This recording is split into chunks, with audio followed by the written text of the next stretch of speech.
Break तो बाद एक बार फिर तो तुहाडा स्वागत है प्राइम टाइम दे विच। अज असीं गल बिजली समझौतियां ते कर रहे हां। बिजली समझौतियां दे उत्ते मुख मंत्री ने आदेश दित्ते ने PSPCL नूं कि समीक्षा करो, जे नहीं ठीक तां रद्द कर दिओ। तलवंडी साबो वाला तां रद्द करन दे लई कह भी दित्ता गया है। चर्चा नूं अगे वधाउने हां। ब्रेक तो पहलां जो असीं गलबात कर रहे सी, आम आदमी पार्टी ने जो सवाल कीते सी उत्थों ही असीं शुरुआत करांगे। प्रिंस खुल्लर जी, शुरुआत तुहाडे तों। पहला सवाल कि कैबिनेट दी मीटिंग ने सदी विधान सभा दा कोई सैशन नहीं होया पर तुसी हुक्म कर दिते कि रद्द कर दिओ। दूजा सवाल, वाइट पेपर पिछले 4 साल च नहीं आया सर, 4-4.5 साल दे विच वाइट पेपर आया नहीं पर तुसी ਜਿਹੜੇ ਸਮਝੌਤੇ ਨੇ ਰੱਦ ਕਰਨ ਦਾ ਫੈਸਲਾ ਕਰ ਲਿਆ।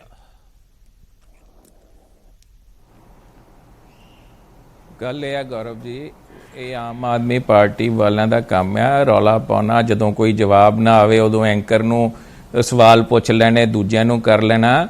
ਇਹ ਦੱਸਣ ਇਹਨਾਂ ਦੇ ਭਗਵੰਤ ਮਾਨ ਜੀ ਕਹਿੰਦੇ ਜੀ ਅਸੀਂ ਤੇ ਸ਼ੀਲਾ ਦੀਕਸ਼ਿਤ ਜੇ ਕੀਤੇ ਐਗਰੀਮੈਂਟ ਅਸੀਂ ਵਿਧਾਨ ਸਭਾ 'ਚ ਰੱਦ ਕੀਤੇ ਆ, ਝੂਠ ਮਾਰਦੇ ਨੇ, ਬਿਲਕੁਲ ਝੂਠ ਦਾ ਬੁਲੰਦਾ।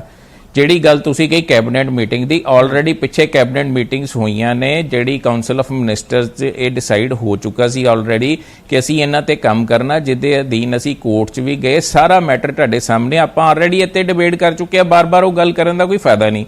ਉਸ ਤੋਂ ਬਾਅਦ ਫਿਰ ਜੁਲਾਈ ਦੇ ਵਿੱਚ ਮੀਟਿੰਗ ਦੇ ਵਿੱਚ CM ਸਾਹਿਬ ਨੇ ਆਲਰੇਡੀ ਇਹਨਾਂ ਨੂੰ ਕਿਹਾ ਸੀ ਕਿ ਤਲਵੰਡੀ ਸਾਬੋ ਕਰਕੇ ਸਾਨੂੰ ਨੁਕਸਾਨ ਹੋਇਆ, ਸਾਨੂੰ 868 ਕਰੋੜ ਰੁਪਏ ਦੀ ਬਿਜਲੀ ਜੂਨ ਜੁਲਾਈ ਦੇ ਮਹੀਨੇ 'ਚ ਪੂਲ 'ਚੋਂ ਖਰੀਦਣੀ ਪਈ, ਜੋ ਇਹ ਪੂਰਾ ਨਹੀਂ ਕਰ ਸਕੀ। ਉਹਦੇ ਕਰਕੇ ਇਹਨਾਂ ਤੇ ਇਮੀਡੀਏਟ ਐਕਸ਼ਨ ਹੋਣਾ ਚਾਹੀਦਾ। ਉਹਦੀ ਲੀਗਲ ਰਾਏ ਅਸੀਂ ਲੈ ਰਹੇ ਸੀਗੇ, ਉਹਦੇ 'ਚ ਕਰਕੇ ਉਹ ਸਾਰਾ ਪ੍ਰੋਸੈਸ ਚੱਲ ਰਿਹਾ ਵਾ। ਜਿਹੜੀ ਗੱਲ ਵਾਈਟ ਪੇਪਰ ਦੀ ਆ, ਉਹ ਵਾਈਟ ਪੇਪਰ ਵੀ ਦੇ ਦਿਆਂਗੇ ਜਦੋਂ ਅਸੀਂ ਕੰਮ ਕਰ ਰਹੇ ਹਾਂ ਇਹਦੇ ਤੇ, ਕਿ ਆਪਾਂ ਪ੍ਰੈਕਟੀਕਲ ਕਰਕੇ ਇਹਨੂੰ ਦਿਖਾਉਣਾ ਕਿ ਜਿਹੜਾ ਇਹਦੇ 'ਚ ਜੋ ਅਕਾਲੀ ਦਲ BJP ਦੀ ਸਰਕਾਰ ਨੇ ਇਹ ਜੋ ਵਨ ਸਾਈਡਡ ਕੀਤੇ ਸੀਗੇ ਉਹਨੂੰ ਰੱਦ ਕਰਕੇ ਅਸੀਂ ਲੋਕਾਂ ਨੂੰ ਫਾਇਦਾ ਪਹੁੰਚਾਉਣਾ। ਇਹਨਾਂ ਨੂੰ ਕੀ ਹੈ ਜੀ, ਇਹ ਤੇ ਐਵੇਂ ਗੱਲਾਂ ਮਾਰਦੇ ਨੇ, ਸਿਆਸਤ ਕਰ ਰਹੇ ਆ ਕਿ 22-23 ਚੋਣਾਂ 'ਚ ਸਾਨੂੰ 4 ਵੋਟਾਂ ਪੈ ਜਾਣ, ਇਹਨਾਂ ਨੂੰ ਬਦਨਾਮ ਕਰ ਦਈਏ ਪਾਰਟੀ ਨੂੰ ਜਾਂ ਇਹ ਕਰ ਦਈਏ। ਸੋ ਇਹਦੇ ਤੇ ਕੰਮ ਚੱਲ ਰਿਹਾ ਆਲਰੇਡੀ ਗੌਰਵ ਜੀ, ਜਿਹੜਾ ਲੀਗਲ ਐਸਪੈਕਟਸ ਵੀ ਦੇਖਣੇ ਪੈਂਦੇ ਆ। ਵੋਟਾਂ ਤਾਂ ਸਭ ਦੇ ਜ਼ਿਹਨ 'ਚ ਨਹੀਂ, ਉਹ ਤੇ ਹੈ ਜੀ, ਉਹਨਾਂ ਦੇ ਵੀ ਜ਼ਿਹਨ ਦੇ ਵਿੱਚ ਹੈਗੀਆਂ ਨੇ। चलो बिल्कुल पर ਅਸੀਂ मैं एक बार ऐड कर लवां। गर्ग साहब संतुष्ट हो जवाब तो? गौरव जी देखो, तुसी किन्ने चिर तो विधान सभा कवर करदे हो, कैबिनेट ਦੀਆਂ ਮੀਟਿੰਗਾਂ ਕਵਰ ਕਰਦੇ ਹੋ। ਜਦੋਂ ਕੈਬਨਿਟ ਦੀ ਮੀਟਿੰਗ ਹੁੰਦੀ ਹੈ ਉਸ ਤੋਂ ਬਾਅਦ ਬਰੀਫ ਕੀਤਾ ਜਾਂਦਾ ਹੈ ਉਸ ਮੀਟਿੰਗ ਦੇ ਵਿੱਚ ਕੀ ਡਿਸਕਸ ਹੋਇਆ ਕੀ ਨਹੀਂ ਹੋਇਆ। ਅੱਜ ਤੱਕ ਤੁਸੀਂ ਦੱਸੋ ਕਦੋਂ ਕਿਸ ਕੈਬਨਿਟ ਮੀਟਿੰਗ ਦੇ ਵਿੱਚ ਇਹਨਾਂ ਨੇ ਡਿਸਕਸ ਕੀਤਾ ਸੀ ਕਿ ਅਸੀਂ ਇਹ ਸਮਝੌਤੇ ਰਿਵਿਊ ਕਰਾਂਗੇ? ਬਿਲਕੁਲ ਕੋਰਾ ਇਹ ਝੂਠ ਬੋਲ ਰਹੇ ਨੇ। ਨੰਬਰ 1। ਨੰਬਰ 2, ਜਿਹੜੇ ਸਮਝੌਤੇ, ਜਿਹੜਾ ਸੈਂਟਰਲ ਇਲੈਕਟ੍ਰਿਸਿਟੀ ਅਥਾਰਟੀ ਹੈ ਉਹਦੀ ਗਾਈਡਲਾਈਨ ਕੀ ਕਹਿੰਦੀ ਹੈ ਕਿ 10 ਸਾਲ ਦੇ ਸਮਝੌਤੇ ਹੋਣੇ ਚਾਹੀਦੇ ਆ। ਇਹ ਲੰਬੇ ਸਮੇਂ ਦੇ 25 ਸਾਲ ਦੇ ਸਮਝੌਤੇ ਕੀਤੇ ਗਏ। ਇਹਦੇ ਤੋਂ ਸ਼ੱਕ ਪੈਣਾ ਸੰਭਾਵਤ ਹੀ ਹੈ ਕਿ ਇੰਨੇ ਲੰਬੇ ਸਮੇਂ ਦੇ ਸਮਝੌਤੇ ਕਰਨ ਦੇ ਪਿੱਛੇ ਕਾਰਨ ਕੀ ਸੀ। ਫਿਰ ਉਸ ਦੇ ਪਾਸੇ ਜਿਹੜਾ ਹੈਗਾ, ਜਿਹੜੇ ਸੂਬੇ ਦੇ ਹਿੱਤਾਂ ਨੂੰ ਧਿਆਨ 'ਚ ਨਾ ਰੱਖ ਕੇ ਕੰਪਨੀਆਂ ਦੇ ਜਿਹੜੇ ਕਿ ਹਿੱਤਾਂ ਨੂੰ ਧਿਆਨ ਦੇ ਵਿੱਚ ਰੱਖਿਆ ਗਿਆ। ਪਿਛਲੇ ਡਿਬੇਟ ਦੇ ਵਿੱਚ ਤੁਸੀਂ ਵੀ ਕਿਹਾ ਸੀ, ਅਸੀਂ ਵੀ ਡਿਸਕਸ ਕੀਤਾ ਸੀ ਕਿ ਇਹਦੇ 'ਚ ਇਹੋ ਜਿਹੇ ਕਲੌਜ ਹੈਗੇ ਲਾਈਕ ਜੇ 91 ਦਿਨ ਥਰਮਲ ਪਲਾਂਟ ਬਿਲਕੁਲ ਬੰਦ ਰਹਿ ਜਾਵੇ ਤੇ ਸਾਨੂੰ ਅਸੀਂ ਉਹਨਾਂ ਨੂੰ ਕੋਈ ਜੁਰਮਾਨਾ ਨਹੀਂ ਕਰ ਸਕਦੇ। ਔਰ ਦੂਸਰੀ ਗੱਲ, ਜਿਹੜਾ 73 ਦਿਨ ਬਿਲਕੁਲ ਬੰਦ ਰਹਿ ਜਾਵੇ ਔਰ ਕੋਈ ਸੀਜ਼ਨ ਦਾ, ਚਾਹੇ ਉਹ ਪੀਕ ਸੀਜ਼ਨ ਹੋਵੇ, ਸਾਨੂੰ ਫਿਰ ਵੀ ਜਿਹੜਾ ਹੈਗਾ ਉਹਨਾਂ ਨੂੰ ਫਿਕਸ ਚਾਰਜ ਦੇਣੇ ਪੈਣਗੇ। ਇਹੋ ਜਿਹੀ ਕੋਈ ਵੀ ਸੰਵੇਦਨਸ਼ੀਲ ਜਿਹੜੀ ਸਰਕਾਰ ਹੁੰਦੀ ਹੈ, ਇਹੋ ਜਿਹੇ गर्ग साहब ਤੁਹਾਨੂੰ ਵਿਚਾਲੇ ਰੋਕ ਰਿਹਾ, ਮੈਂ ਤੁਹਾਨੂੰ ਇੱਕ ਵਾਰੀ ਫਿਰ ਵਿਚਾਲੇ ਰੋਕ ਰਿਹਾ। ਮੈਂ ਇੱਕ ਸਵਾਲ ਲੈਣਾ ਚਾਹੁੰਦਾ। ਤੁਹਾਨੂੰ ਇਤਰਾਜ਼ ਹੈ ਜੋ ਆਦੇਸ਼ ਦਿੱਤੇ ਗਏ ਨੇ CM ਦੇ ਵੱਲੋਂ, ਇਹ ਤੁਹਾਨੂੰ ਲੱਗਦਾ ਕਿ ਠੀਕ ਹੈ ਦੇ ਦਿੱਤੇ ਨਾ, ਕੀ ਪ੍ਰੋਬਲਮ? ਹਾਂ, ਸਾਨੂੰ ਇਸ ਤੇ ਇਤਰਾਜ਼ ਇਹ ਹੈਗਾ, ਇਹ ਕੋਰਾ ਰਾਜਨੀਤਿਕ ਤੌਰ ਤੇ ਗੁੰਮਰਾਹਕੁਨ ਪ੍ਰਚਾਰ ਹੈਗਾ। ਕਿਉਂਕਿ ਜੇਕਰ ਇਸ ਤਰ੍ਹਾਂ ਦਾ ਇਹ ਕਰ ਸਕਦੇ ਸੀ ਤਾਂ 4.5 ਸਾਲ ਪਹਿਲਾਂ ਕਿਉਂ ਨਹੀਂ ਕੀਤਾ? ਇਹ ਸਵਾਲ ਪੈਦਾ ਹੁੰਦਾ। ਇਹ ਸਿਰਫ ਤੇ ਸਿਰਫ ਚੋਣਾਂ ਨੂੰ ਧਿਆਨ 'ਚ ਰੱਖ ਕੇ ਸਿਰਫ ਇਹ ਦਿਖਾਉਣ ਦੀ ਕੋਸ਼ਿਸ਼ ਕੀਤੀ ਜਾ ਰਹੀ ਹੈ ਕਿ ਅਸੀਂ ਸਮਝੌਤੇ ਰੱਦ ਕਰਾਂਗੇ। ਜਿਹੜਾ ਸਮਝੌਤੇ ਰੱਦ ਕਰਨ ਦਾ ਸਹੀ ਪ੍ਰੋਸੀਜਰ ਹੈਗਾ ਉਹ ਕੈਬਨਿਟ ਹੈਗੀ ਹੈ, ਵਿਧਾਨ ਸਭਾ ਹੈ। ਚੋਣਾਂ ਨੂੰ ਕਰੀ ਜਾਂਦੇ ਆ ਕਿ ਕੋਈ ਇਹ ਸਿਰਫ ਇਹਨਾਂ ਦਾ ਗਰਗ ਜੀ ਦਾ ਸਿਰਫ ਇੱਕੋ ਅਲਾਪ ਆ, ਚੋਣਾਂ ਨੂੰ ਰੱਖਦੇ। ਜੇ ਸਰਕਾਰ ਕੰਮ ਕਰਦੀ ਆ ਤੇ ਉਹਦੇ ਤੇ ਉਂਗਲ ਕਰਦੇ ਨੇ ਕਿ ਚੋਣਾਂ ਨੂੰ ਰੱਖਦੇ ਆ। ਅਸੀਂ ਗੌਰਵ ਜੀ, ਅਸੀਂ ਦੇਖੋ ਪਹਿਲਾਂ ਕੋਰਟ 'ਚ ਗਏ, ਸਾਰਾ ਕੁਝ ਉਹਦੇ ਤੇ ਕੀਤਾ। ਅਸੀਂ ਆਲਰੇਡੀ ਇਹਦੇ ਤੇ ਵੀ ਆਰ ਔਨ ਇਟ ਉੱਤੇ ਕੰਮ ਕਰ ਰਹੇ ਆ। ਔਰ CM ਸਾਹਿਬ ਦਾ ਪ੍ਰੈਰੋਗੇਟਿਵ ਆ, ਜੇ ਉਹ CM ਸਾਹਿਬ ਹੈਡ ਨੇ, ਸਟੇਟ ਨੂੰ ਹੈਡ ਕਰਦੇ ਨੇ, ਜੇ ਉਹਨਾਂ ਨੇ ਕੋਈ ਚੰਗੇ ਲਈ ਕੋਈ ਹੋਰ ਆਪਾਂ ਫੈਸਲਾ ਕੀਤਾ ਜਾਂ ਲੈਟਰ ਲਿਖੀ ਆ, ਇਹਨਾਂ ਨੂੰ ਤਦ ਵੀ ਤਕਲੀਫ ਹੈ ਕਿ ਜੀ ਕਿਉਂ ਲਿਖੀ ਆ। ਜੇ ਕੁਝ ਉਹ ਜੇ ਆਪਾਂ ਚੁੱਪ ਕਰਕੇ ਕਾਨੂੰਨੀ ਪ੍ਰੋਸੈਸ ਕਰ ਰਹੇ ਹੁੰਨੇ ਆ, ਫਿਰ ਵੀ ਇਹ ਰੌਲਾ ਪਾਉਂਦੇ ਆ ਕਿ ਕੁਝ ਨਹੀਂ ਕਰ ਰਹੇ। ਜੇ ਮੀਡੀਆ 'ਚ ਲੈਟਰ ਦੇਤੀ ਜਾਂ ਮੀਡੀਆ 'ਚ ਬਿਆਨ ਦੇਤਾ, ਫਿਰ ਇਹਨਾਂ ਨੂੰ ਤਕਲੀਫ ਹੈ। ਇਹ ਕਿਸੇ ਪਾਸੇ ਲੱਗਦੇ ਹੀ ਨਹੀਂ ਹੈ ਜੀ। ਜਿਹੜੀ ਇਹ ਸਮਝੌਤਿਆਂ ਦੀ 25 ਸਾਲ ਦੀ ਗੱਲ ਕਰਦੇ ਆ ਗਰਗ ਸਾਹਿਬ, ਉਹ ਅਕਾਲੀ ਦਲ BJP ਨੇ ਕੀਤੇ, ਕਾਂਗਰਸ ਨੇ ਨਹੀਂ ਕੀਤੇ ਸਮਝੌਤੇ ਉਹ 25 ਸਾਲਾਂ ਦੇ। ਜੇ ਏਡਾ ਸੌਖਾ ਹੁੰਦਾ ਅਸੀਂ ਸਾਨੂੰ ਵੀ ਉਹੀ ਕਹਿ ਰਹੇ ਹਾਂ ਸਰ, ਉਹੀ ਕਹਿ ਰਹੇ ਹਾਂ, ਉਹੀ ਕਹਿ ਰਹੇ ਮਿਲ ਰਿਹਾ ਕਿ ਸਾਡੀ ਸਰਕਾਰ ਤੇ ਬੋਝ ਪੈ ਰਿਹਾ। ਗਰਗ ਸਾਹਿਬ, ਸਾਡੇ ਤੇ ਬੋਝ ਪੈ ਰਿਹਾ, ਲੋਕਾਂ ਦੇ, ਪੰਜਾਬ ਦੇ ਲੋਕਾਂ ਦੇ ਬੋਝ ਪੈ ਰਿਹਾ। ਕੋਈ ਸਰਕਾਰ ਚਾਹੁੰਦੀ ਹੈ ਕਿ ਜੀ ਆਪਣੇ ਖਜ਼ਾਨੇ ਤੇ ਬੋਝ ਪਾਵੇ ਔਰ ਉਹਦੇ ਤੇ ਸਰਕਾਰ ਲੋਕਾਂ ਦੇ ਬੋਝ ਪਵੇ? ਕਦੀ ਕੋਈ ਸਰਕਾਰ ਚਾਹੇਗੀ? ਹੁਣ ਜੇ ਸਮਝੌਤੇ ਹੀ ਵਨ ਸਾਈਡਡ ਨੇ, ਉਹਨਾਂ 'ਚ ਕਲੌਜ਼ ਹੀ ਇਹੋ ਜਿਹੇ ਨੇ, ਉਹਨੂੰ ਕਰਕੇ ਉਹ ਇੱਕ ਤਰੀਕੇ ਦੇ ਨਾਲ ਉਹਨਾਂ ਦਾ ਮਸਲਾ ਹੱਲ ਹੋਣਾ ਵਾ। ਹੁਣ ਉਹ ਜਿਹੜਾ ਇਹ ਉਹਦੇ ਕੰਟਰੈਕਟ ਦੇ ਵਿੱਚ ਸੀ ਇਹ ਸਪਲਾਈ ਨਹੀਂ ਪੂਰੀ ਕਰ ਪਾਏ। ਰੈਗੂਲੇਟਰੀ ਬੋਰਡ 'ਚ ਵੀ ਅਸੀਂ ਰੈਗੂਲੇਟਰੀ ਬੋਰਡ 'ਚ ਵੀ ਅਸੀਂ ਫਾਈਲ ਕੀਤੀ ਹੈ ਪਟੀਸ਼ਨ ਕਿ ਜਿਹੜੇ ਇਹ ਹੈਗੇ, ਅਸੀਂ ਸਰਕਾਰ ਆਪਣਾ ਕੰਮ ਕਰ ਰਹੀ ਹੈ, ਐਵੇਂ ਹਰ ਇੱਕ ਗੱਲ ਨੂੰ ਚੋਣਾਂ ਨਾਲ ਜੋੜ ਦੇਣਾ, ਹਰ ਇੱਕ ਗੱਲ ਨੂੰ ਚੁਣਾਵੀ ਸਟੰਟ ਹੈ, ਚੁਣਾਵੀ ਸਟੰਟ ਹੈ। ਹੋਰ ਥੋੜੇ ਸੌਖੇ ਸ਼ਬਦਾਂ ਦੇ ਵਿੱਚ ਦੇਖੋ, ਮੈਨੂੰ ਕਿਸੇ ਚੀਜ਼ ਤੋਂ ਘਾਟਾ ਪੈ ਰਿਹਾ ਹੈ ਤਾਂ ਮੈਂ ਇੱਕ ਦਿਨ ਨਹੀਂ ਕਰਾਂਗਾ। ਜੇ ਸਰਕਾਰ ਨੂੰ ਲੱਗ ਰਿਹਾ ਸੀ ਕਿ ਬੋਝ ਪੈ ਰਿਹਾ ਹੈ ਤਾਂ ਫਿਰ 4.5 ਸਾਲ ਕਿਉਂ ਖਿੱਚਦੇ ਰਹੇ?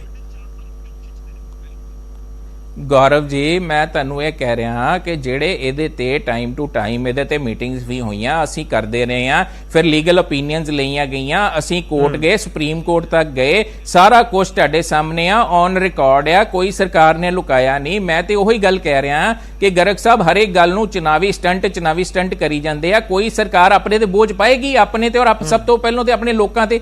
ਅਸੀਂ ਲੋਕਾਂ ਕੋਲ ਵੋਟਾਂ ਲੈਣੀਆਂ, ਅਸੀਂ ਆਪਣਾ ਨੁਕਸਾਨ ਕਿਉਂ ਕਰਾਵਾਂਗੇ?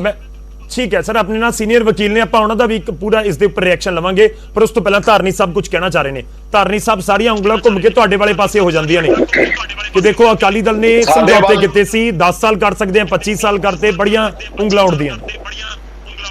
ਸਾਡੇ ਵੱਲ ਜਿੰਨੀਆਂ ਮਰਜ਼ੀ ਉਂਗਲੀਆਂ ਕਰੀ ਜਾਣ ਜੀ, 2002 ਤੋਂ ਲੈ ਕੇ 2007 ਤੋਂ ਬਾਅਦ ਅਸੀਂ 2007 ਤੋਂ ਲੈ ਕੇ 17 ਤੱਕ ਜਿਹੜੀ ਸਰਕਾਰ ਰਹੀ, ਅਸੀਂ 6000 ਮੈਗਾਵਾਟ ਤੋਂ ਬਿਜਲੀ ਜਿਹੜੀ ਹੈਗੀ ਆ 13000 ਮੈਗਾਵਾਟ ਤੇ ਜਾ ਕੇ ਚੱਲੀ ਸੀ, ਔਰ ਇਹਨਾਂ ਨੇ 14,500 ਦੀ ਅੱਜ ਨਹੀਂ ਧਾਰਨੀ ਸਾਹਿਬ, ਦੇਖੋ ਤੁਸੀਂ ਲਗਾਤਾਰ ਇਹ ਤਰਕ ਦੇ ਰਹੇ ਹੋ। ਮੇਰੀ ਜ਼ਿੰਮੇਵਾਰੀ ਹੈ ਕਿ ਮੈਂ ਸਵਾਲ ਕਰਾਂ ਤੁਹਾਨੂੰ। ਦੇਖੋ ਲੋਕ ਇਹ ਵੀ ਜਾਣਨਾ ਚਾਹੁੰਦੇ ਹੋਣਗੇ ਕਿ ਠੀਕ ਹੈ ਸਾਡੇ ਕੋਲ ਬਿਜਲੀ ਨਹੀਂ ਸੀ, ਅਸੀਂ ਕੱਟਾਂ ਦੇ ਨਾਲ ਪਰੇਸ਼ਾਨ ਸੀ ਤੇ ਅਸੀਂ ਸਰਪਲਸ ਵਾਲੇ ਪਾਸੇ ਜਾਣਾ ਸੀ, ਪਰ ਇਸ ਦਾ ਮਤਲਬ ਇਹ ਵੀ ਨਹੀਂ ਨਾ ਕਿ ਕੁਝ ਵੀ ਸਮਝੌਤੇ ਕਰ ਦਿਓ ਜੋ ਤੁਹਾਡੇ ਉੱਪਰ ਇਲਜ਼ਾਮ ਲੱਗਦੇ ਨੇ। ਮੇਰੀ ਸੁਣੋ ਜੀ, ਮੇਰੀ ਸੁਣੋ, ਜਿਹੜੇ ਅਸੀਂ ਸਮਝੌਤੇ ਕੀਤੇ ਸੀ, ਅਸੀਂ ਜਿਹੜੇ ਸਮਝੌਤਿਆਂ ਦੇ ਵਿੱਚ ਅਸੀਂ ਜਿਹੜਾ ਰੇਟ ਸੀ ਜੀ ₹2.86 ਤਲਵੰਡੀ ਸਾਬੋ ਵਾਲਾ ਕੀਤਾ ਸੀ ਗਰੀਬ ਦਾ, ਔਰ ਜਿਹੜਾ ਹੈਗਾ ਰਾਜਪੁਰੇ ਦਾ ₹2.99, ਜਿਹੜਾ ਯੂਪੀ ਵਾਲਿਆਂ ਨੇ ਕਰਿਆ ਸੀ ₹2.97 ਔਰ ₹3.02, ਔਰ ਬਾਅਦ ਦੇ ਵਿੱਚ 5 ਰੁਪਏ ਵੀ ਮਤਲਬ ਜਿਹੜਾ ਹੈਗਾ ਕੰਟਰੈਕਟ ਹੋਇਆ। ਪਰ ਸਵਾਲ ਇਹ ਹੈਗਾ ਜੀ ਕਿ ਅਸੀਂ ਲੋਕਾਂ ਨੂੰ ਇੱਕ ਫੈਸਿਲਿਟੀ ਪ੍ਰੋਵਾਈਡ ਕਰਕੇ ਦਿੱਤੀ, ਰੇਟ ਜਿਹੜੇ ਹੈਗੇ ਉਹ ਟੈਕਸ ਤੇ ਟੈਕਸ ਲਾ ਕੇ ਲੋਕਾਂ ਨੂੰ ਜਿਹੜਾ ਹੈਗਾ ਮਿਨੀਮਮ ਚਾਰजेस ਪਾ ਕੇ, ਹੋਰ ਗਊ ਸੈਸ ਪਾ ਕੇ ਮਹਿੰਗੀ ਤਾਂ ਬਿਜਲੀ ਇਹ ਕਰ ਰਹੇ ਹੈਗੇ। ਦੂਜੀ ਗੱਲ ਐਡਮਿਨਿਸਟ੍ਰੇਸ਼ਨ ਔਰ ਮੈਨੇਜਮੈਂਟ ਦੀ ਹੈਗੀ ਆ, ਔਰ ਜੇ ਅੱਜ ਤਲਵੰਡੀ ਸਾਬੋ ਵਾਲਾ ਉਹ ਪਿਆ ਹੈਗਾ, ਇਹ ਸ਼੍ਰੋਮਣੀ ਅਕਾਲੀ ਦਲ ਨੇ ਨਹੀਂ ਚਲਾਉਣਾ ਹੈਗਾ, ਇਹ ਨਾ ਸ਼੍ਰੋਮਣੀ ਅਕਾਲੀ ਦਲ ਦੀ ਸਰਕਾਰ ਨੇ ਅੱਗੇ ਚਲਾਉਣਾ। ਚਲੋ ਮੈਂ ਇੱਕ ਹੋਰ, ਦੇਖੋ ਮੈਂ ਇੱਕ ਸੈਕਿੰਡ ਧਾਰਨੀ ਸਾਹਿਬ, ਮੈਂ ਸਵਾਲ ਕੀਤਾ ਸੀ ਨਾ ਨੀਲ ਗਰਗ ਜੀ ਨੂੰ ਕਿ ਤੁਹਾਨੂੰ ਇਤਰਾਜ਼ ਹੈ, ਕਹਿੰਦੇ ਹਾਂ ਇਤਰਾਜ਼ ਹੈ ਮੁੱਖ ਮੰਤਰੀ ਦੇ ਫੈਸਲੇ ਤੇ। ਮੈਂ ਅਕਾਲੀ ਦਲ ਨੂੰ ਸਵਾਲ ਕਰ ਰਿਹਾ ਕਿ ਅਕਾਲੀ ਦਲ ਵਿਰੋਧ ਕਰਦਾ ਇਸ ਫੈਸਲੇ ਦਾ ਕਿ ਨਹੀਂ, ਰੱਦ ਨਹੀਂ ਹੋਣੇ ਚਾਹੀਦੇ? ਠੀਕ ਹੈ, ਅਸੀਂ ਕਹਿੰਦੇ ਆ ਜੀ ਰੱਦ ਹੋ ਜਾਣੇ ਚਾਹੀਦੇ ਆ, ਜੇ ਇਹਨਾਂ ਦੇ ਵਿੱਚ ਕੁਝ ਗਲਤ ਹੈਗਾ ਸਾਨੂੰ ਕੋਈ ਇਤਰਾਜ਼ ਨਹੀਂ ਹੈਗਾ।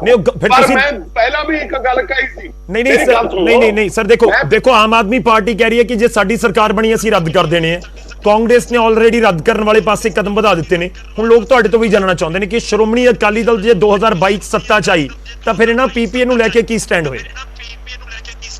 ਮੈਂ ਇਹ ਕਹਿ ਰਿਹਾ ਕਿ ਇਹ ਜਿਹੜੇ ਸਮਝੌਤੇ ਹੈਗੇ ਬਿਲਕੁਲ ਸਹੀ ਹੈਗੇ ਆ, ਪਰ ਜੇ ਇਹਨਾਂ ਨੇ ਰੱਦ ਕਰਨੇ ਜੀ ਸਦਕੇ ਕਰ ਦੇਣ। ਪਰ ਮੈਂ ਤੁਹਾਨੂੰ ਇਹ ਕਹਿ ਰਿਹਾ ਕਿ ਜਿਹੜਾ ਹੁਣ ਇਹ ਕੈਪਟਨ ਸਾਹਿਬ ਦੀ ਚਿੱਠੀ ਹੈਗੀ ਆ, ਇਹ ਕੇਵਲ ਜਿਹੜਾ ਹੈਗਾ ਪੋਲੀਟੀਕਲ ਸਟੰਟ ਹੈਗਾ, ਕਿਉਂਕਿ ਇਹ ਟਾਈਮਿੰਗ ਗਲਤ ਹੈਗੀ ਆ। ਇੱਕ ਮਿੰਟ, ਮਨਟੇਕ ਸਿੰਘ ਆਲੂਵਾਲੀਆ ਦਾ ਆਉਣਾ ਔਰ ਬਿਜਲੀ ਦੇ ਉੱਤੇ ਹੀ ਆਪਣੀ ਰਿਪੋਰਟ ਪੇਸ਼ ਕਰਨਾ, ਇਹ ਜਿਹੜੀ ਟਾਈਮਿੰਗ ਹੈਗੀ ਹੈ ਨਾ, ਇਹ ਕਿਤੇ ਨਾ ਕਿਤੇ ਪੋਲਿਟਿਕਸ ਦਰਸਾਉਂਦੀ ਹੈ। ਠੀਕ ਹੈ, ਗਰਗ ਸਾਹਿਬ ਕੁਝ ਕਹਿਣਾ ਚਾਹ ਰਹੇ ਨੇ, ਮੈਂ ਉਸ ਤੋਂ ਬਾਅਦ ਬਾਗੀ ਸਾਹਿਬ ਦਾ ਰੁਖ ਕਰਾਂਗਾ। ਸਰ ਮੈਂ ਇੱਕ ਬਸ ਛੋਟੀ ਜੀ ਗੱਲ ਐਡ ਕਰਨੀ ਚਾਹੁੰਦਾ ਮੈਂ ਸਰ। 2020 ਦੇ ਵਿੱਚ ਇੱਕ ਆਰਟੀਆਈ ਦੁਆਰਾ ਮੰਗਿਆ ਗਿਆ ਸੀ, ਜਿਸ ਦੇ ਵਿੱਚ ਬਿਲਕੁਲ ਕਲੀਅਰ ਲਿਖਿਆ ਗਿਆ ਸੀ ਕਿ ਜਿਹੜਾ ਤਲਵੰਡੀ ਸਾਬੋ ਵਾਲੇ ਥਰਮਲ ਪਲਾਂਟ ਤੋਂ ₹4.24, ਰਾਜਪੁਰੇ ਵਾਲੇ ਤੋਂ ₹4.99 ਔਰ ਗੋਇੰਦਵਾਲ ਵਾਲੇ ਤੋਂ ₹9 ਤੇ 26 ਪੈਸੇ ਪ੍ਰਤੀ ਯੂਨਿਟ ਜਿਹੜੀ ਹੈ ਬਿਜਲੀ ਉਹ ਖਰੀਦੀ ਗਈ। ਇਹ ਉਸੇ ਤਰ੍ਹਾਂ ਹੀ ਹੈ ₹2.86 ਜਿਸ ਤਰ੍ਹਾਂ ਕਾਂਗਰਸ ਕਹਿੰਦੀ ਹੈ ਅਸੀਂ ਇੰਡਸਟਰੀ ਨੂੰ 5 ਰੁਪਏ ਦਿੰਦੇ ਆ। ਔਰ ਦੂਸਰੀ ਗੱਲ, ਸਮਝੌਤੇ ਕਰਨ ਦਾ ਮਤਲਬ ਇਹ ਨਹੀਂ ਹੁੰਦਾ ਕਿ ਕੰਪਨੀਆਂ ਨੂੰ ਲੁੱਟ ਦਾ ਲਾਇਸੈਂਸ ਦੇ ਦਿੱਤਾ ਜਾਵੇ, ਕਿਉਂਕਿ ਬਿਜ਼ਨਸ ਕਰਨਾ ਹੈਗਾ, ਲੋਕਾਂ ਦੀ ਜ਼ਰੂਰਤ ਹੈਗੀ ਹੈ, ਤਾਂ ਉਸ ਦੇ ਵਿੱਚ ਸਮਝੌਤੇ ਇਸ ਤਰੀਕੇ ਦੇ ਹੁੰਦੇ ਆ ਕਿ ਜਿਹੜੇ ਸਰਕਾਰ ਦੇ ਲੋਕਾਂ ਦੇ ਇੰਟਰਸਟ ਹੈ ਜਿਹੜੇ ਉਹ ਪ੍ਰੋਟੈਕਟ ਹੋਣ, ਨਾ ਕਿ ਤੁਸੀਂ ਸਿਰਫ ਜਾਨੀ ਕਿ ਕੰਪਨੀਆਂ ਦਾ ਹੀ ਧਿਆਨ ਰੱਖੋ। ਚਲੋ ਮੈਂ ਬਾਗੜੀ ਸਾਹਿਬ ਦਾ ਰੁਖ ਕਰਦਾ, ਬਹੁਤ ਦੇਰ ਤੋਂ ਇੰਤਜ਼ਾਰ ਕਰ ਰਹੇ ਨੇ।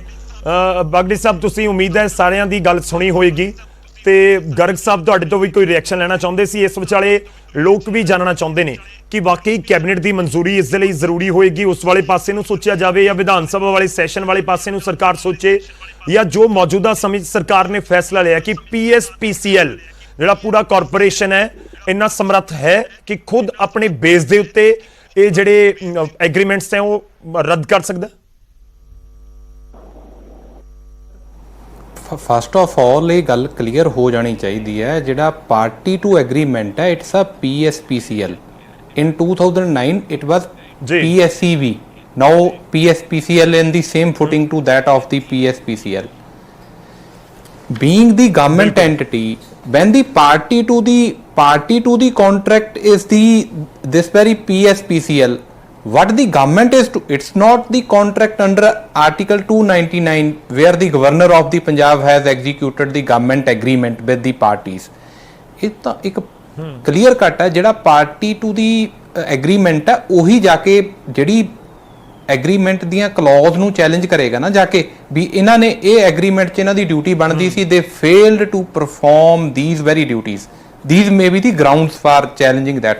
ਐਦਾਂ ਨਹੀਂ ਵੀ ਮਤਲਬ ਕੋਈ ਡਿਸਕ੍ਰਿਸ਼ਨਰੀ ਪਾਰ ਲੱਗੀ ਹੋਈ ਹੈ ਕਿ it is vested with the CM ਔਰ the cabinet and they pass the decision, it is to be done. There is the legal process, it is very well established under the court of law that ਜਿਹੜੇ ਇਹ agreement ਨੇ ਇਹ Indian contract act ਦੇ ਨਾਲ applicable ਹੋਣਗੇ, ਜਿਹੜੇ ਵੀ ਇਹ agreement valid agreement ਹੋ ਰੱਖੇ ਨੇ। ਸੋ ਕੁਐਸਚਨ ਮੈਂ ਤੁਹਾਡਾ 1 by 1 ਮੈਨੂੰ ਲੱਗਦਾ ਇਹ ਕਲੀਅਰ ਹੋ ਗਿਆ ਹੋਏਗਾ। no need to comment further on this issue. hopefully ਇਹ ਪਾਵਰ ਪਰਚੇਜ਼ ਐਗਰੀਮੈਂਟ ਹੈ ਕੀ ਹੈ? ਪਾਵਰ ਪਰਚੇਜ਼ ਤੁਸੀਂ ਕਹਿ ਰਹੇ ਹੋ ਕਿ PSPCL ਯੈਸ PSPCL ਹੀ ਰੱਦ ਕਰੇਗਾ, ਮਤਲਬ ਇੱਕ ਫੇਸ ਹੈ ਜਿਹੜਾ ਉਹ PSPCL ਦਾ ਹੋਏਗਾ, ਡਿਸੀਜਨ ਬੇਸ਼ੱਕ ਗਵਰਨਮੈਂਟ ਦਾ ਹੋਵੇ। ਯੈਸ ਗਵਰਨਮੈਂਟ PSPCL ਕਿਹਦੀ ਹੈ? ਗਵਰਨਮੈਂਟ ਦੀ ਉਹ ਹੈ ਨਾ ਐਂਟੀਟੀ, ਗਵਰਨਮੈਂਟ ਦੇ ਅਪਰੂਵ ਦੇ ਨਾਲ ਹੀ ਕੰਟਰੈਕਟ ਜਦੋਂ ਪਹਿਲਾਂ ਹੋਇਆ, ਅੱਗੇ ਉਹ ਪ੍ਰੋਸੀਡ ਤਾਂ ਇਹਦੇ ਥਰੂ ਹੀ ਕੀਤਾ ਜਾਊਗਾ ਨਾ। ਜੇ ਹੁਣ ਪਹਿਲਾਂ ਪਾਰਟੀ ਵੀ ਸੀ ਜਾਂ ਸੁਪਰੀਮ ਕੋਰਟ ਤੱਕ ਪਟੀਸ਼ਨ ਗਿਆ, ਉੱਥੇ PSPCL ਇਹ ਪਾਰਟੀ ਹੈ ਨਾ sir, it's not by the state is on that footing. ਹੁਣ ਕੁਐਸਚਨ ਜਿਹੜਾ ਹੈ ਪਾਵਰ ਪਰਚੇਜ਼ ਐਗਰੀਮੈਂਟ ਹੈ, ਜਿਹੜਾ ਉਹ ਇਲੈਕਟ੍ਰਿਸਿਟੀ ਜਨਰੇਟਰ ਪ੍ਰੋਵਾਈਡਰ ਤੇ ਪਾਵਰ ਪਰਚੇਜ਼ਰ ਆ ਹੋਸਟ ਜਿਹੜਾ ਪਰਚੇਜ਼ ਕਰਦਾ ਹੈ। ਹੁਣ ਐਗਰੀਮੈਂਟ ਦੀ ਮੈਂ ਗੱਲ ਸੁਣ ਪਾ ਰਿਹਾ ਸੀ, ਜੇ ਜਦੋਂ ਐਗਰੀਮੈਂਟ ਇਹ ਐਗਰੀਡ ਕਰੇ ਸੀ, ਕਿਉਂਕਿ ਮੈਂ ਆਈ ਐਮ ਨਾਟ ਉਹਦੇ ਵਿੱਚ ਕਨਫਲਿਕਟ ਵਿੱਚ ਆਉਣਾ, ਪਰ ਉਹ ਪ੍ਰੂਵ ਤਾਂ ਬੈਡ ਹੋ ਗਏ ਨਾ ਸਰ। ਜੇ ਮੈਂ ਇੰਟੈਂਸ਼ਨ ਤੇ ਗੱਲ ਨਹੀਂ ਕਰਦਾ ਵੀ 2009 ਚ ਕੀ ਇੰਟੈਂਸ਼ਨ ਸੀ ਗਵਰਨਮੈਂਟ ਦੀ, ਉਸ ਟਾਈਮ ਕੀ ਕੀਤਾ ਸੀ, ਆਈ ਐਮ ਨਾਟ ਕਮੈਂਟਿੰਗ, ਪਰ ਉਹਦਾ ਜਿਹੜਾ ਰਿਜ਼ਲਟ ਜਾਂ ਉਹਨੂੰ ਫਲ ਲੱਗਿਆ ਉਹ ਤਾਂ ਗਲਤ ਲੱਗ ਗਿਆ ਨਾ, ਵੀ ਐਡੀ ਸਾਨੂੰ ਇੰਨੀ ਇਲੈਕਟ੍ਰਿਸਿਟੀ ਜਿਹੜੀ ਆ ਹਾਇਰ ਰੇਟ ਤੇ ਦੇਣੀ ਪੈ ਗਈ। ਮੈਂ ਇੱਥੇ ਇਹ ਵੀ ਜ਼ਿਕਰ ਜਿਹੜਾ ਇਸ ਕਰਕੇ ਨਹੀਂ ਕਰ ਰਿਹਾ ਕਿ ਵੀ ਇਹ ਕਨਕਰੈਂਟ ਲਿਸਟ ਦੇ ਵਿੱਚ ਆਉਂਦਾ, ਆਰਟੀਕਲ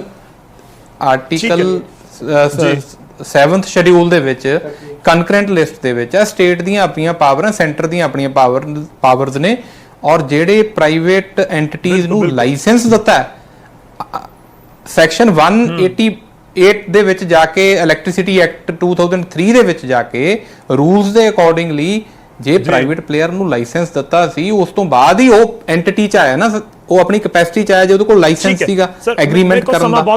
ਜੀ ਅੱਜ ਉਹ ਕਿਸੇ ਫਾਲਟ ਤੇ ਆ, ਇਟ ਸ਼ੁੱਡ ਬੀ ਰਿਵੋਕ। ਠੀਕ ਹੈ ਤਾਰਨੀ ਸਾਹਿਬ 20 ਸੈਕਿੰਡ ਸਰ। ਯੈਸ ਤਾਰਨੀ ਸਾਹਿਬ 20 ਸੈਕਿੰਡ, ਮੇਰੇ ਕੋ ਸਮਾਂ ਪੂਰਾ ਹੋ ਚੱਲਿਆ।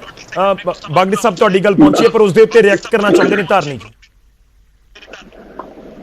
ਨਹੀਂ, ਮੈਂ ਇਹਨਾਂ ਦੀ ਗੱਲ ਤੇ ਨਹੀਂ ਰਿਐਕਟ ਕਰਦਾ, ਮੈਂ ਇਹ ਕਹਿਣਾ ਚਾਹੁੰਦਾ ਕਿ ਪੰਜਾਬ ਦੇ ਵਿੱਚ ਜੋ ਬਿਜਲੀ ਦੀ ਹਾਲਤ ਸੀ ਉਸ ਨੂੰ ਸੁਧਾਰਨ ਵਾਸਤੇ ਸ਼੍ਰੋਮਣੀ ਅਕਾਲੀ ਦਲ ਨੇ ਇਹ ਸਾਰੇ ਪ੍ਰਾਵਧਾਨ ਕਰੇ। ਜੇ ਕਾਂਗਰਸ ਨੇ ਜਿਹੜਾ ਹੈਗਾ 2010 ਤੋਂ ਲੈ ਕੇ 17 ਤੱਕ ਕੋਈ ਪ੍ਰੋਬਲਮ ਨਹੀਂ ਆਈ ਹੈਗੀ, 17 ਤੋਂ ਲੈ ਕੇ ਹੁਣ ਤੱਕ 22 ਤੱਕ ਇਹ ਸਿਰਫ ਔਰ ਸਿਰਫ ਪੋਲਿਟਿਕਸ ਕਰਦੇ ਰਹੇ, ਕਦੇ ਵਾਈਟ ਪੇਪਰ ਲਿਆਉਣ ਦੀ ਗੱਲ ਕਰਦੇ ਰਹੇ। ਹੁਣ ਕਿਉਂ ਨਹੀਂ ਲਿਆਂਦਾ ਇਹਨਾਂ ਨੇ? ਹੁਣ ਕਿਉਂ ਆ ਕੇ ਕੱਲ ਹੀ ਇੱਕ ਦਿਨ ਦੇ ਵਿੱਚ ਸਾਰਾ ਕੁਝ? ਇੱਕ ਸੈਕਿੰਡ ਜੀ, ਇੱਕ ਬਾਰ-ਬਾਰ ਖੁੱਲਰ ਸਾਹਿਬ ਕਹਿੰਦੇ ਆ ਕਿ ਅਸੀਂ ਕੋਰਟ ਦੇ ਵਿੱਚ ਗਏ ਸੀ, ਲਿਆਓ ਮੈਨੂੰ ਕੋਈ ਆਰਡਰ ਦਿਖਾ ਦਿਓ, ਵਿੱਚ ਗਏ ਆ, ਕਿਹੜੀ ਤੁਹਾਡੀ ਪਟੀਸ਼ਨ ਹੈਗੀ ਆ, ਐਵੇਂ ਬਿਨਾ ਮਤਲਬ ਤੋਂ। ਚਲੋ ਠੀਕ ਹੈ, ਮੈਨੂੰ ਇੱਕ ਮਿੰਟ ਮੈਂ ਵਾਈਂਡ ਅਪ ਕਰਨਾ ਸਰ। ਪ੍ਰਿੰਸ ਖੁੱਲਰ ਜੀ ਜਵਾਬ ਦੇ ਦਿਓ, ਚੋਣ ਵਾਅਦੇ ਜਾਂ ਚੋਣ ਪੂਰੇ ਏਜੰਡੇ ਨੂੰ ਧਿਆਨ ਦੇ ਵਿੱਚ ਰੱਖ ਕੇ ਡਿਸੀਜਨ ਲਿਆ ਜਾ ਰਿਹਾ? ਅਕਾਲੀ ਦਲ ਆਮ ਆਦਮੀ ਪਾਰਟੀ ਦੋਵੇਂ ਕਹਿ ਰਹੇ ਨੇ। ਸਿੱਧਾ ਸਵਾਲ ਮੈਂ ਵੀ ਪੁੱਛਦਾ ਕਿ ਜਿਹੜਾ ਡਿਸੀਜਨ ਹੈ ਇਸ ਨੂੰ ਇਲੈਕਸ਼ਨ ਦੇ ਨਾਲ ਕਿਉਂ ਨਾ ਜੋੜੇ ਪੰਜਾਬ ਦੇ ਲੋਕ, ਪੰਜਾਬ ਦੀ ਜਨਤਾ ਕਿਉਂ ਨਾ ਜੋੜੇ?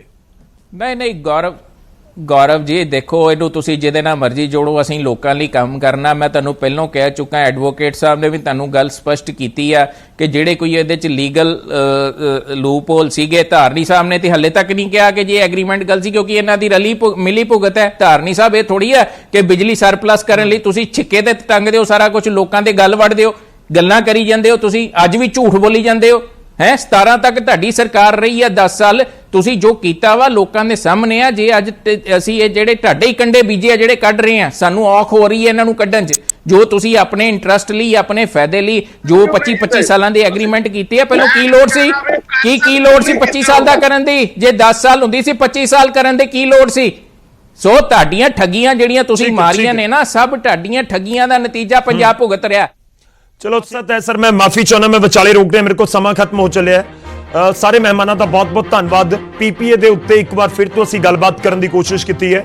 ਇਸ ਪੂਰੀ ਗੱਲਬਾਤ ਤੋਂ ਬਾਅਦ ਦੋ ਚੀਜ਼ਾਂ ਬਹੁਤ ਅਹਿਮ ਨੇ ਜੋ ਨਿਕਲ ਕੇ ਸਾਹਮਣੇ ਆਉਂਦੀਆਂ ਨੇ। ਪਹਿਲੀ ਕਿ ਜਿਹੜੇ ਪੀਪੀਏ ਨੇ ਇਹ ਇੰਨੇ ਸੌਖੇ ਵੀ ਨਹੀਂ ਇਹਨਾਂ ਨੂੰ ਰੱਦ ਕਰ ਦੇਣਾ, ਕਿਉਂਕਿ ਸਮਝੌਤਾ ਹੋਇਆ ਦੋ ਪਾਰਟੀਆਂ ਦੇ ਵਿੱਚ, ਤਾਂ ਉਹ ਕਾਨੂੰਨ ਹੈ, ਸਭ ਦੇ ਲਈ ਇੱਕੋ ਹੈ, ਤਾਂ ਸਭ ਨੂੰ ਅਧਿਕਾਰ ਵੀ ਆਪਣਾ ਪੱਖ ਰੱਖਣ ਦਾ, ਤਾਂ ਕਾਨੂੰਨੀ ਪੈਚੀਦਗੀਆਂ ਆਉਣਗੀਆਂ। ਪਰ ਦੂਜੇ ਪਾਸੇ ਇਹ ਨਾਮੁਮਕਿਨ ਵੀ ਨਹੀਂ ਹੈ। ਇਹ ਵੀ ਇਸ ਪੂਰੀ ਚਰਚਾ ਦੇ ਵਿੱਚੋਂ ਨਿਕਲ ਕੇ ਸਾਹਮਣੇ ਆਉਂਦਾ ਹੈ ਕਿ ਇਹ ਨਾਮੁਮਕਿਨ ਵੀ ਨਹੀਂ ਹੈ ਕਿ ਜੇਕਰ ਕੋਈ ਆਪਣੀਆਂ ਤੈਅ ਸ਼ਰਤਾਂ ਦੇ ਮੁਤਾਬਕ ਕੰਮ ਨਹੀਂ ਕਰ ਰਹੀ ਕੰਪਨੀ ਜਾਂ ਕੋਈ ਵੀ ਪਾਵਰ ਪਲਾਂਟ, ਤਾਂ ਫਿਰ ਉਸ ਦੇ ਉੱਤੇ ਕਿੰਤੂ ਪਰੰਤੂ ਸੰਵਿਧਾਨ ਦੇ ਮੁਤਾਬਕ ਹੋ ਵੀ ਸਕਦਾ ਹੈ। ਉਮੀਦ ਕਰਾਂਗੇ ਕਿ ਸਰਕਾਰ ਜਿਹੜੇ ਫੈਸਲੇ ਲੈ ਰਹੀ ਹੈ ਉਹ ਲੋਕਾਂ ਦੇ ਹਿੱਤ ਦੇ ਵਿੱਚ ਹੋਣ ਤੇ ਲੋਕਾਂ ਨੂੰ ਸਿੱਧੇ ਤੌਰ ਤੇ ਉਸ ਦਾ ਫਾਇਦਾ ਪਹੁੰਚੇ। ਪ੍ਰਾਈਮ ਟਾਈਮ 'ਚ ਅੱਜ ਦੇ ਲਈ ਇੰਨਾ।